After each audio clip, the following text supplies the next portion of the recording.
Define counselling. Counselling అంటే ఏమిటి? తెలుగులో మనం ఏమంటాం, అన్ని సంప్రదింపులు అంటాం. Counselling is the process of helping the person మనము సహాయపడడంలో చేసేటువంటి ప్రక్రియను ఏమంటాం మనము సంప్రదింపులు లేదా కౌన్సిలింగ్ అంటాం. People learn how to solve the interpersonal, emotional and decisional problems. తనలో తనకి ఉన్నటువంటి ఇంటర్నల్ పర్సనల్ అంటాం, అంతర్గతంగా తనకున్నటువంటి కొన్ని మానసిక సంఘర్షణలు, లేకపోతే ఎమోషన్స్, కొన్ని భావావేశాలు, లేకపోతే కొన్ని డెసిషనల్ ప్రాబ్లమ్స్ అంటాం. డెసిషన్ అంటే నిర్ణయం. ఒక విషయంలో నిర్ణయం తీసుకోవడంలో తనకి ఇబ్బంది కావచ్చు. సో అటువంటి సమయంలో మనం ఏం చేస్తాం, వారికి సంప్రదింపులు చేస్తాం, కౌన్సిలింగ్ చేస్తాం మనం.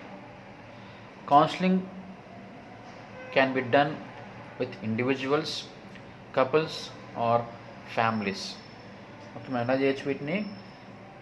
ఒక్కొక్కరు వ్యక్తిగతంగా చేయొచ్చు, లేకపోతే కపుల్స్ అంటాం, జంటలుగా చేయొచ్చు, లేకపోతే మొత్తం ఫ్యామిలీకే చేయొచ్చు. Counselling is nothing but making the client to understand in a better way by showing examples, charts, pictures so that they can decide themselves. ఇక్కడ ఏంటంటే nothing but to understand better way, ఒక విషయాన్ని, ఒక పరిస్థితిని, ఒక కండిషన్ని ఇంకా వాస్తవిక రూపంలో వాటిని అర్థం చేసుకోవడానికి మనం ఇచ్చేటువంటి ఒక ప్రక్రియ అన్నమాట. ఎట్లా ఇస్తాం మనం వాటిని? బై గివింగ్ ఎగ్జాంపుల్స్, కొన్ని ఉదాహరణలు చూస్తాం, చార్ట్స్ ఉపయోగించి, పిక్చర్స్ ఉపయోగించి మనం వారికి విపులంగా చెప్పడం వల్ల వారు ఏమవుతారు, వారి యొక్క డిసిషన్ని, నిర్ణయాన్ని తీసుకోవడంలో వాళ్ళకి ఈజీగా తోడ్పాటు చేస్తుంది అన్నమాట.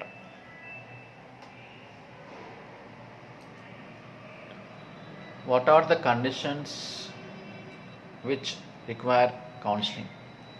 ఏ కండిషన్స్లో మనకు కౌన్సిలింగ్ అనేది అవసరం పడుతూ ఉంటుంది చూద్దాం మనం. The counselling is required in many cases. ఎక్కడెక్కడ? They are, first one adolescent age group అంటాం, యుక్త వయసులో ఉన్నటువంటి పిల్లలు, టీన్ ఏజ్ పిల్లలు, వారికి. Next one mothers regarding caring of children, తల్లులకు ఎప్పుడు పిల్లల యొక్క కేర్ విషయంలో. Pregnant mothers who are dangerously ill and their families adapting different family welfare methods. ముఖ్యంగా ప్రెగ్నెంట్ లేడీస్ ఎవరైతే డేంజరస్లీ ఇల్, చాలా సిక్ అయి ఉన్నారో, and family adapting different family welfare methods అంటే చాలామంది ఏం చేస్తారంటే ఫ్యామిలీ వెల్ఫేర్, కుటుంబ సంక్షేమం కొరకు వారు పాటించేటువంటి కుటుంబ నియంత్రణ పద్ధతులు తేడా ఉంటాయన్నమాట. అటువంటి విషయంలో కూడా మనం కౌన్సిలింగ్ ఇవ్వాలి. ఇంకా in adolescent age, counseling is necessary to know the physical changes in females and males. ముఖ్యంగా ఇక్కడ అంటే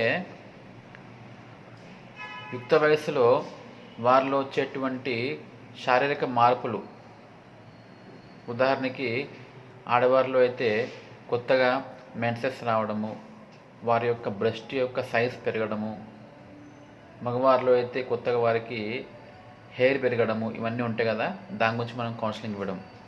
next one in order to know the various problems, sex before marriages and sex education, పెళ్ళికి ముందు ఇచ్చేటువంటి education, దేని గురించి? About the sexual life. Next counselling ఎప్పుడు అంటే right age for the marriage, పెళ్ళికి కరెక్ట్ వయసు ఎప్పుడు అనే విషయంలో మనము కౌన్సిలింగ్ ఇవ్వచ్చు. ఈ కాలంలో అయితే at least 21 years female, 24 years male అంటాం. And for pregnant women and their family members and husbands, counselling is necessary. So అక్కడ ప్రెగ్నెంట్ లేడీస్కి, దాంతోపాటు వారి యొక్క కుటుంబ సభ్యులకు కూడా మనకి ఇక్కడ సంప్రదింపులు అవసరం ఏర్పడుతూ ఉంటాయి. ఇంకా ఎందుకు అంటే to detect the danger science earlier, ఏమన్నా డేంజర్ సైన్స్, అపాయంగా కనిపించేటువంటి ఏమన్నా గుర్తులు కనిపిస్తే మనం వాటిని త్వరగానే గుర్తించడానికి తగిన విధంగా మనము చికిత్స చేయడానికి మనకు పనికొస్తుంది.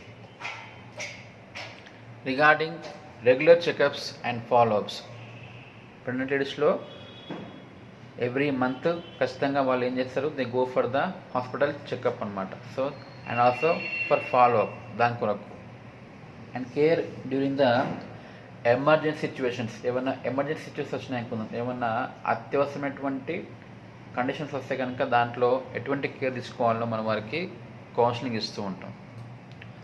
Different family planning methods, their advantages and disadvantages, కుటుంబ నియంత్రణ కొరకున్నటువంటి కొన్ని మెథడ్స్ ఏమున్నాయి, వాటి యొక్క లాభాలు ఏమిటి, నష్టాలు ఏమిటి, తర్వాత beliefs regarding permanent family planning methods. So మగవారిలో ఆడవారిలో ఫ్యామిలీ ప్లానింగ్ మెథడ్లో పర్మనెంట్గా అంటే ఏమున్నాయంటే we have 2 operations. In the ladies మనం ఏమంటాము, we go for tubectomy, cutting of fallopian tubes అన్నమాట. అదే మగవారిలో అయితే వ్యాసెక్టమీ అంటాం, కట్టింగ్ ఆఫ్ వ్యాసా డిఫరెన్స్ అంటాం. సో చాలామందికి ఉన్నటువంటి అపోహ ఏంటి అంటే if the male people they go for the vasectomy, వాళ్ళకి ఏమనిపిస్తుందంటే వారి యొక్క సెక్షువల్ సామర్థ్యం అనేది తగ్గిపోతున్నటువంటి అపోహ ఉంటుంది. ఓకే, దాని గురించి మనం వాళ్ళకి ఏం చేయాలి, కౌన్సిలింగ్ చేయాలి. Counselling is required for mothers and parents in taking care of them regarding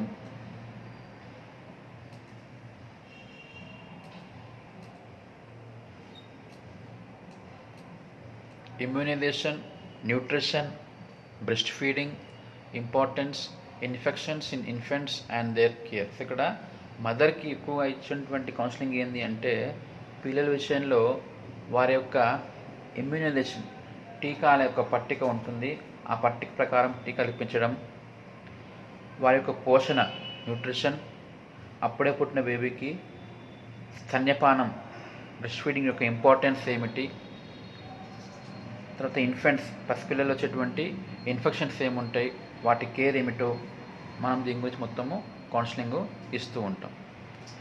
last ఇంకేం చేస్తాం మనము, regarding PMP, private medical practitioners.